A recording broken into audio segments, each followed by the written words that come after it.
Happy Monday, everybody. Welcome to Monday Mindset. Today we're talking about, you guessed it, skills. Because it does take skills, as they say. I mean, there's the saying, skills pays the bills. I know that's a little trite, but it's absolutely true. I want to talk about a few different things. We'll be talking about communication, how effective communication makes a huge difference, as well as the behavioral matrix, because it applies to communication, effective communication. And at least from my own experience, some of the feelings that I had when I first started with USANA in 1995, that's over 23 years ago. One of the first feelings I had about it was this: I can't do this. I don't know how many of you have felt that or might feel this, and particularly when people are new, they feel that. And it's not uncommon when you're talking to associates or new associates or even prospects. When you're presenting to them, they feel that they can't do this. But a couple things I want to bring out. Can you do this? Well, if we look at the aspects of USANA, and particularly, we know that there are certain aspects of it, and that is the products. We all have the same products. We all have the same compensation plan. That gives us an equal playing field, having those things, right? So it's not those things that are the issue. So if we talk about what makes the difference between those people who are having great success or even, some success versus those who have struggled year after year thinking that they can't do it, the big factor, determining factor, is you. You're it. With everything else being equal, it comes to you. So what is it about you that will make the difference to help you propel to your success? And that comes down to skills, is what we're talking about. When we talk about skills, I want to bring up one particular thing. I already mentioned it in the beginning of this Facebook Live, and that is this: the skill of communication. If you can truly master the skill of communication and all that it means, then you can truly have more success, be more effective in talking to your prospects and new associates and converting the prospects into customers or into distributors. So one of the things that will really help you if you don't have this, and I know that many other leaders promote this, Eric Worre's GoPro. If you don't have the GoPro, the 7 steps to becoming a network marketing professional, then you should get it. It's highly, highly recommended. In there, Eric Worre talks about the 7 skills necessary to become a network marketing professional to help you become successful. And I'm going to go through a couple of those things, but then I'm going to expand upon it and take it in a different direction, because I don't want to spend the whole time just reviewing Eric Worre's thing when you can read it yourself, and you should.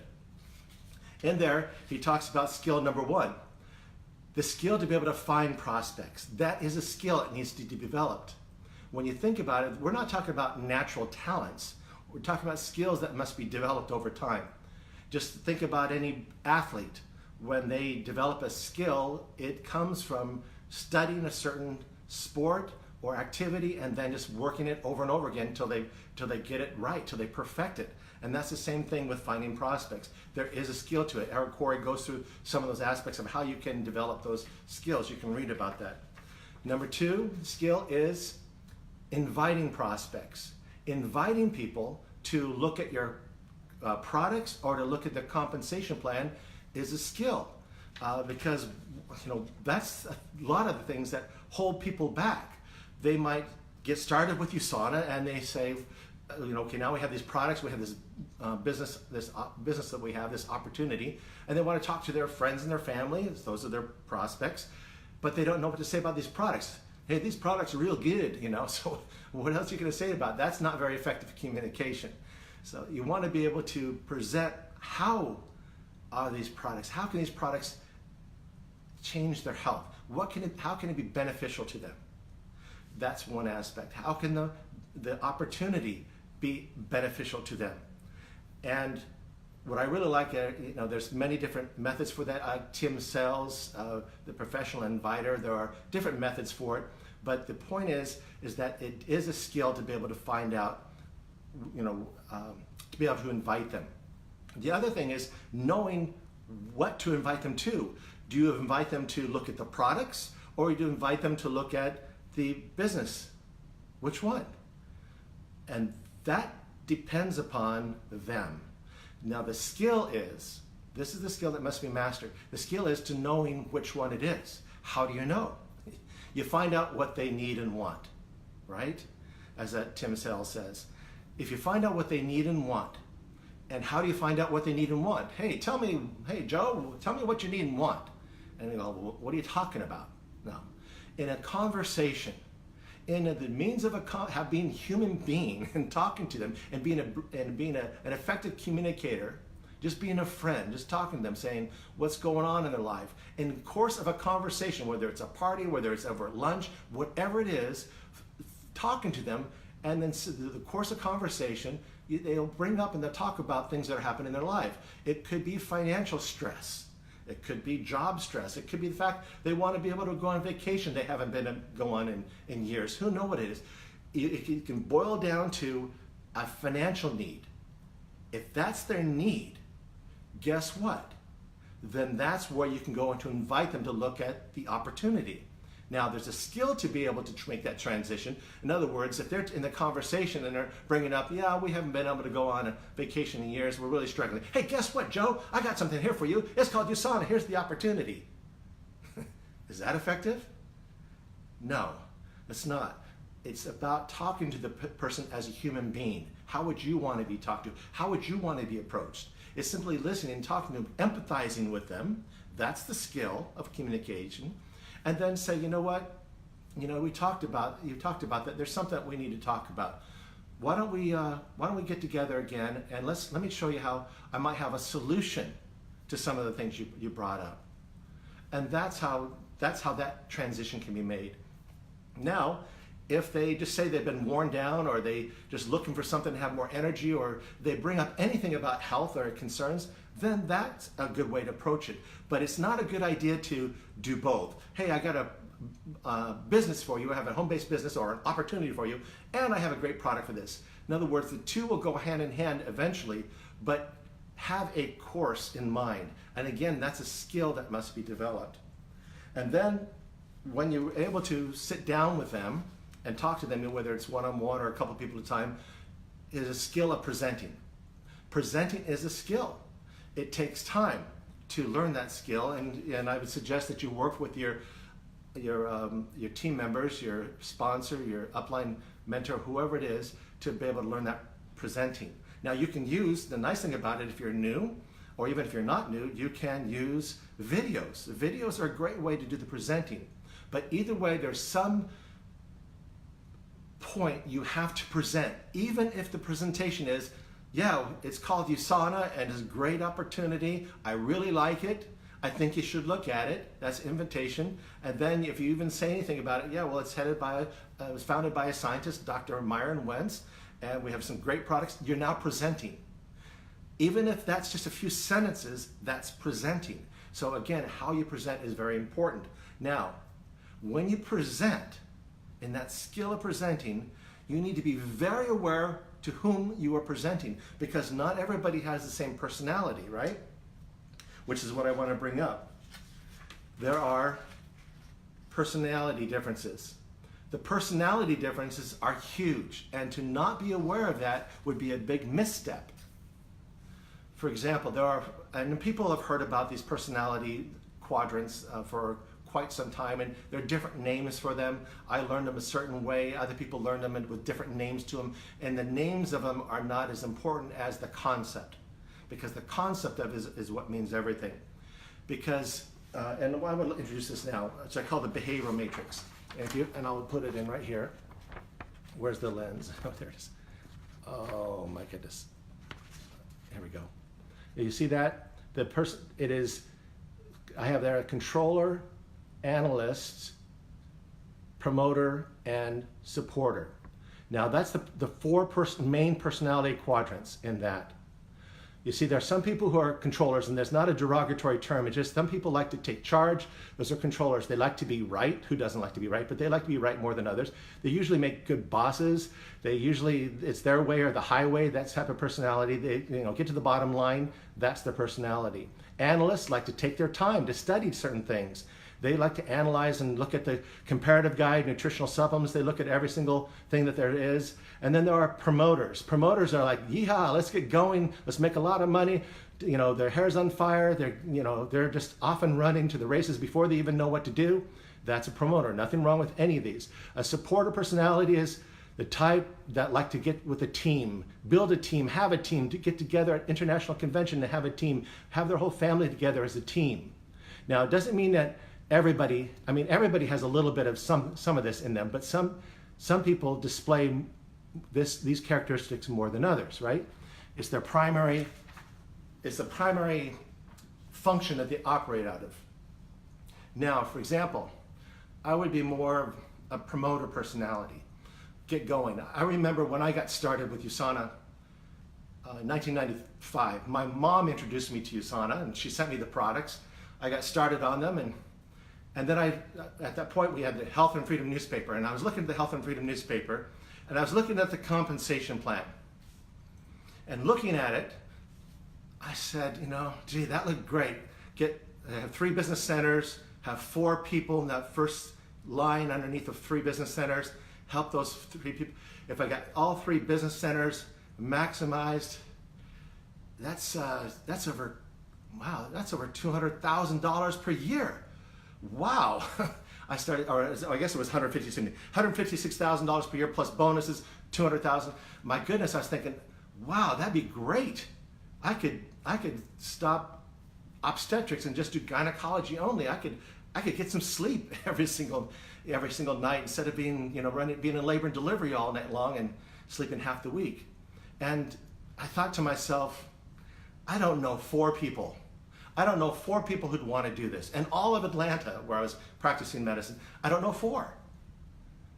And then I looked at some of the people that are highlighted in the Health and Freedom newspaper, their backgrounds, what they're doing, and I thought, man, I don't think I'm any stupider than any of these people. I don't think my IQ's not really low. I thought, you know what? I'm not deficient in anything. I said, I can do this. And I really said, so I went over to now remember, this is at a time we didn't have really any training materials. So I went over to my friend's house and I said, Scott, give me your credit card. And he said, what for? I said, I'll tell you later. Just give it to me. And he says, what are you talking about? I said, give me your credit card. And that was my first presentation. Give me your credit card. And he gave it to me and I said, oh, I need your social security number too. He said, what for? I said, I'll tell you later. I was writing. He goes, what are you filling out? I said, I'll tell you later. I faxed it in. I said, there, you're in. He says, I'm in what? I said, you're in USANA with me. And he said, oh man, Ladd, you didn't do that to me. His wife was mad at me. She said, we swore, we'd never get into one of those things again. I looked him straight in the eye. I said, Scott, I'm going to be successful at this, and I'm not going to leave you behind. And he said, okay, then what do we need to do? I said, I don't know, but we're going to find out. Let's do it together. So my point is, the promoter personality in me was, doesn't matter what it is, don't know how to figure it, we'll figure it out, let's just go for it. Scott wasn't that necessarily personality, but he trusted me. I don't suggest you to present USANA that of give me your credit card, but that was a very trusting friendship. But the point is that you can present to some people in one way versus another way. And then Scott and I went over to present to this other person that he knew. We sat down with them and he said, okay, shoot, give it to me. Bottom line, what do you got? What do you got? Just show me. Prove to me it's right. And it's like, wow, major controller personality, wanted all the facts really fast. It threw me off. I wasn't prepared for that. And I found myself fumbling. Over the last 23 years, I have made so many mistakes. So many mistakes, it's incredible. And talking to different personalities and then also being able to see how other people present. And I've watched analysts get up in front of a room, in a home room, and stand up and for 20 minutes hold a comparative guide and just go through and talk about every single little bar and graph and just get all excited about it, where everybody in the room was I was looking around and they're looking at their watches, they're sleeping, they're bored to tears because the analysts are very excited about the data. To them, the data matters, but the rest, the data doesn't matter. So you got to be able to say that if you're talking to an analyst hey, we have this comparative guide. If you'd like to go through it, go through it. A promoter, you just say, hey, we have a comparative guide to nutritional supplements. It shows that USANA is rated #1. Cool. That's all they need to know.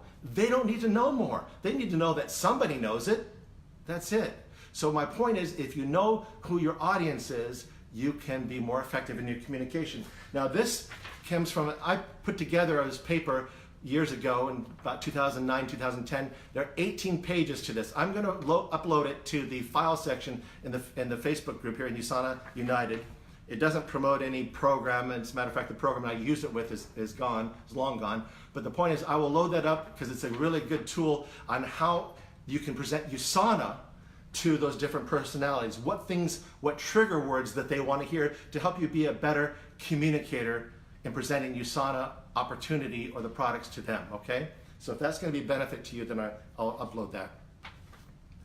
Now, skill number 4 with Eric Corey Go Pro is follow-up.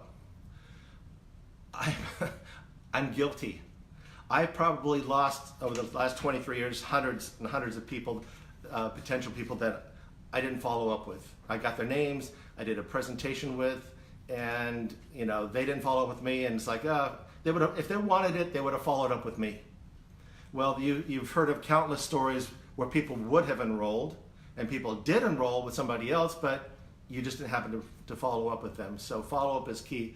And most of us who have enrolled, most of us who are in USANA, probably did not enroll at the first presentation. It was on follow-up presentations, and that's what it takes.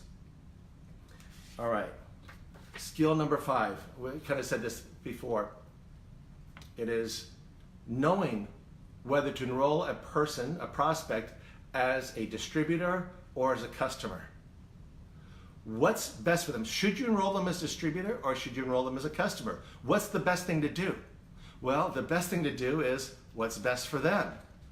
If they come in and they said, I really don't want to do it as a business, we're not prepared to do it as a business, but I really want to take the products, and then you add up the amount and they say, well, this is the amount that helps, if you're on this every month, this auto order of 250 point auto order every month, this helps you qualify for a business. So why don't we just enroll you as a distributor? And then all of a sudden you have changed. You've tried to put what they said they wanted into what you want. Now I know the feeling of you want to do what's best for them, but take it at the level, at the pace that they wanted.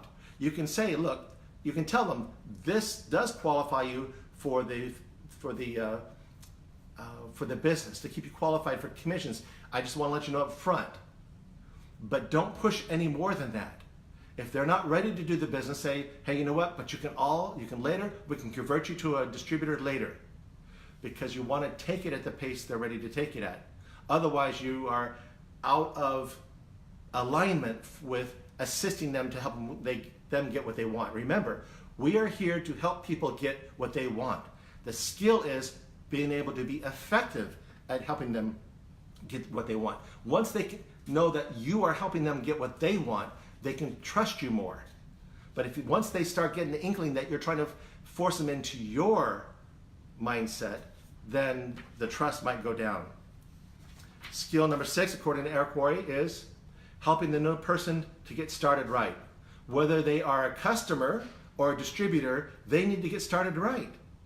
They need, as a new customer, needs to know how to get online, how to change their auto order, how to order new products, maybe get connected with Ask the Scientist on Facebook, etc. Obviously, a distributor needs to be the training. They need to get connected in the right Facebook groups. They need to get to international convention. They need to get to local events. They need to know that you're going to be there with them to support them. And the last thing that Eric Worre talks about, skill number 7, is promoting events. Promoting events is huge because it's the events that keep people involved in being cohesive, to see that there are others that are involved with it. Why do people go to church every Sunday? Because it's the congregation, it's the spirit, it's the camaraderie, it's having more strength together. The events do the same thing. They help pull people together. There's a spirit that's greater than the information being delivered. And that's what helps convert people to the vision, the mission of it all. And if you believe in the mission and the vision of USANA, then that's where it comes together. Now, the skills, the 7 skills that Eric Roy talks about in GoPro, which we talked about, again, the overarching to it all is the communication skills. If you can become an effective communicator, then you will accelerate all those skills and you will accelerate your business, because communication is everything. So in doing so, you want to ask questions. How do you find out what people need? Ask questions. You find their needs and wants. This is a review of what we talked about. And then you offer the solution. And finding their needs and wants in a simple conversation. They don't even have to know that you're not interviewing them, you're talking to them. You're not having a business meeting yet, you're talking to them. You're just talking to them on the phone, you're talking to them at lunch, no matter what it is, you're just talking to them. And then you say, offer them some solution. You don't just start saying, hey, you know what? You need USANA. Well, they do need USANA, but you don't say that. You offer them some solution. Say, hey, if you're open to it, I think I might have something that might help you get what they said they needed. I might have something that might help you get that vacation a little bit sooner than you think. Oh, really? What is it? Well, why don't we get together and talk about it? Well, if they have time now, you can talk about it then. Say, well, okay, let's give it a talk. Let's talk about it. Then you make the transition. But now, when you talk about USANA, here's a rule that I've long promoted. Don't vomit on people. Okay? Don't vomit USANA on people. Don't sit there and start, and now tell me about USANA. And then for the next 20 to 30 minutes, without them even having anything to say, you are telling them all about USANA, about the USANA Vive. You're talking about the products. You're talking about the details of the products. You're talking about the milligrams of the products. You're talking about the convention. You're talking about somebody who spoke about something. You're talking about compensation plan, the points that roll over the points, and then you're talking about upline and downline, and then 30 minutes later, you're wondering why they're not interested. Do you want to be vomited on? They haven't even followed along yet. So in the conversation, you want to discuss the points of interest. You want to make sure they're interested in the conversation, in the communication. As you talk to them, you find out what they're interested in. Again, depending on the personality. Are they interested in certain things? If you see that if they're an analyst, and you say, in this comparative guide, USANA is rated, the products were rated the #1 in the world. And so it's here. And they say, well, I'd be interested in seeing that data. Oh, an analyst. Well, sure, here it is. What would you like to know about it? That's a point of interest. It's a discussion. If they say, oh, cool, then you move on. And so we have the products. Our foundational products are the Cell Essentials. We have Cell Essentials for adults, for teenagers, for children. That's what we take. And then we have optimizers. If you'd like to know more about these products, we can go through them, but these are the foundational products that we use, etc. And then if they say, no, I'm really interested in how you make the money. All right, let's move towards the compensation plan. So you see, that's how and you don't sit there and say, no, you need to understand the products first. Oh, no, let me first tell you about USANA Vive. No, in the conversation, you let the interest guide it at that point, especially if it's a discussion. Now, if you're in a presentation before a group of people, that's a different story. You're doing a health and freedom presentation. Now, what about this comes up? I mentioned this before in another presentation. It says objections are often just squid ink. They're squid ink.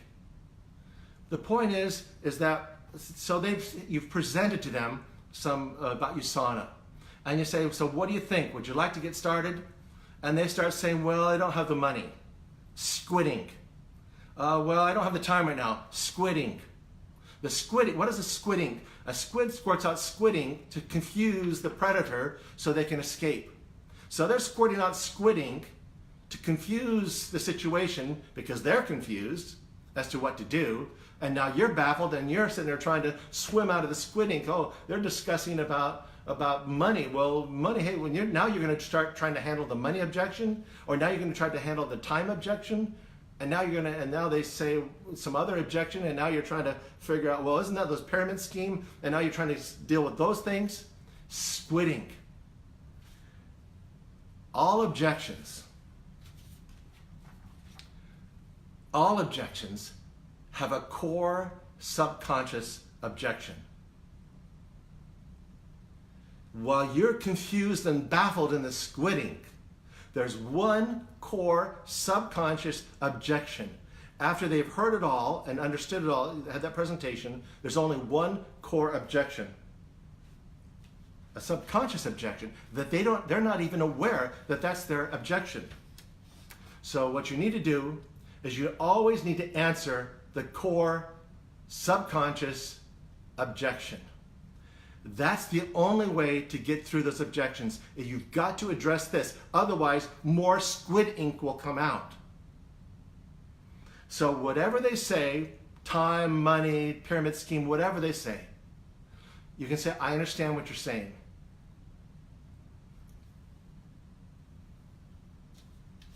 Their core objection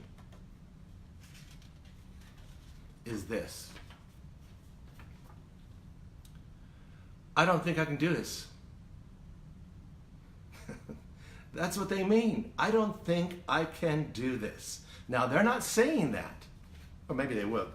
They're not saying it. It's a subconscious objection. Because nobody wants to say, hey, I'm not capable. Hey, I'm not smart enough. Hey, I don't think I can figure this out. What they say is, I don't have time. Because who would say they don't have time and money to something that gives them more time and money? Who would say, when they see this as a legitimate business opportunity, when they see it's a legitimate, program that's traded on the New York Stock Exchange, been around for over 25 years, would say, who would say, this, oh, it's a pyramid scheme. It's not logical, because objections are not logical. They're real, but they're not logical, and they're all based in the objection, the true subconscious objection of, I don't think I can do this. So you need to be able to address, I don't think I can do this. So you can say, I understand what you're saying about the network marketing, or about the pyramid scheme. I guarantee you it's not. But let me tell you, here's now where you're going to address it. And I've done this multiple times, and they don't even recognize that I didn't address their squid ink. That I went right and cut right to their core subconscious objection and got right to it and enrolled them. The core objection, I don't think I can do this. The solution to the core objection, training and support. This is how you get to the core of the core objection. I understand you think it's a network marketing, it's a pyramid scheme. I'm guaranteeing it's not. But we have training and support. I'm going to be there with you every step of the way to help you through this. You'll have the training so that you'll know what to do. So we'll take it step by step. Shall we get started? They take a second and say, yeah, okay, I'm ready. Should we get ready? Should we get started with your training? To get started with the training, we go ahead and enroll. You got your credit card? Yeah, okay. Now, they have just come up with objections. But I address the true objection of, hey, we have training, step-by-step training, and I'm going to be there to support you. I'm not going to fail you. And that cuts right to the quick, because there's subconscious objection. I don't sit there and say, you know what? Your true objection is, you don't think you can do this, isn't it? I don't call that out, because that, again, is an offense. You can't make the offense to their ego. You have to understand human beings. Now, I have a little bit of unfair advantage because of being a surgeon. I've cut people open and done scopes and taken a peek inside and saw a little bit how they tick, so I kind of know a little bit more. I'm just teasing. But speaking about medicine, in medical school, for the first 2 years, we did a lot of studying of books about medicine, etc. Then in our third year of medical school, we then got out to the hospital a bit, and we followed around the interns and residents and got a little bit more hands-on. And then in residency, during internship, we got more hands-on, and during residency, we did more and more work delivering babies, doing surgery, taking medicines, managing people, and then we truly got experience. It was experience that made it all, because I had patients, before I did the surgery, I had patients that say, how many surgeries have you done? How many hysterectomies have you done? Well, at one point, the very first one, I said, well, this will be my first one. So you have to start somewhere, right? But my point is that you can spend maybe years studying. You can spend years studying, and you should study. But until you get out there and give the experience and fall down a few times, you'll never get it. You've got to have the experience. You've got to try. And just like walking, all babies will fall down a lot. When they start out crawling and they start to talk, about 1 year old, they start to try to walk and they fall down. Do they fall down and they fall down and say, gee, I'm not going to walk anymore because, I'm not going to try walking anymore because this isn't working for me. Other people are walking, but this isn't working for me. And so they just give up. No, they kind of laugh sometimes. Sometimes they cry a little bit, but they get up and walk. They keep walking. They keep trying until they're walking. Because you don't see 20-year-old people scooting around on their butt anymore. They eventually master walking. Walking is a very difficult skill, but they get it done because they don't give up. I'm suggesting to you, don't give up. Because communicating these skills, these 7 skills of becoming a GoPro in network marketing is nothing more. It's easier than walking, because you just have to communicate, understand people. You'll get it. Let your passion about USANA drive you to study and practice. Let your vision of the mission of USANA, the vision and the mission of Dr. Wentz drive you through this, okay? You can do it. I know you can. Have a great Monday, everybody. Hopefully this Monday mindset might have helped you a little bit today. Have a great week, and we'll see you on the other side. Bye.